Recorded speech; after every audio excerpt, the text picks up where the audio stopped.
Hello guys, in this video I'm going to show you how to use text template in the CapCut app.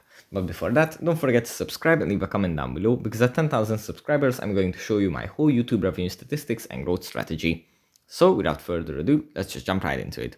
First we have to open up the CapCut app, and here it usually opens up in the home menu where we have our projects. We can just tap on one that we want to work on. After we opened up a project, in the bottom bar there is the little text button. We tap on that, and then again in the bottom bar we find text template.